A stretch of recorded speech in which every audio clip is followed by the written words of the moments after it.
Hey athletes, in our American kettlebell swing, do you have the tendency of the kettlebell coming over the top and hitting you in the back of the wrist? If so, here are a couple of ways to correct that pattern from happening. This pattern happens for one of two typical reasons. Either a break in our midline, in which case the midline becomes unstable, meaning that our ribs start to open up, the back starts to hyperextend, that kettlebell gets too far behind us, and we have to break that grip to kind of bail out. This can be very damaging to the shoulder, the wrist, and the elbow. So to correct that, we want to make sure that we're maintaining good midline stability, meaning that the ribs and the hips are being pulled towards each other, almost as if we're doing a little abdominal crunch or a hollow hold position. So as we go through our kettlebell swing, we want to make sure that the legs are generating that force and that the body is staying nice and tight and not arching into that position. Second, if you have good midline stability and that kettlebell is still breaking in your wrist, a lot of times people are cued to hold the kettlebell tighter, squeeze harder. Truth be told, the problem isn't a strength problem. The problem is actually a positioning problem.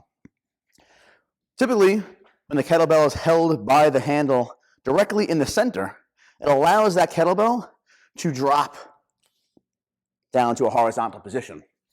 Now, that could be a problem when it's overhead and it gets a little bit behind our midline. The way that we correct that is not grabbing the kettlebell strictly by the handle, but also grabbing a little bit of what we call the horns of the kettlebell as well. So I want to grip my hands so I'm slightly coming around these vertical pieces of the handle as well. By doing so, it's going to allow me to grab this position, which locks that kettlebell from swinging back down again. So if you look at my position here, both hands are a little bit on that side. When I bring that kettlebell out in front, it's going to stay there, nice and easy. As soon as I bring my hands closer together, it drops back down together again. So we go through that kettlebell swing, make sure we're driving with the hips, feet pushing firmly into the floor. The body should get nice and tall through the top of that swing. As that kettlebell comes up, the bicep should finish next to the ears. And if we are maintaining a good grip on the horns and handle of that bell will maintain a good position in that midline.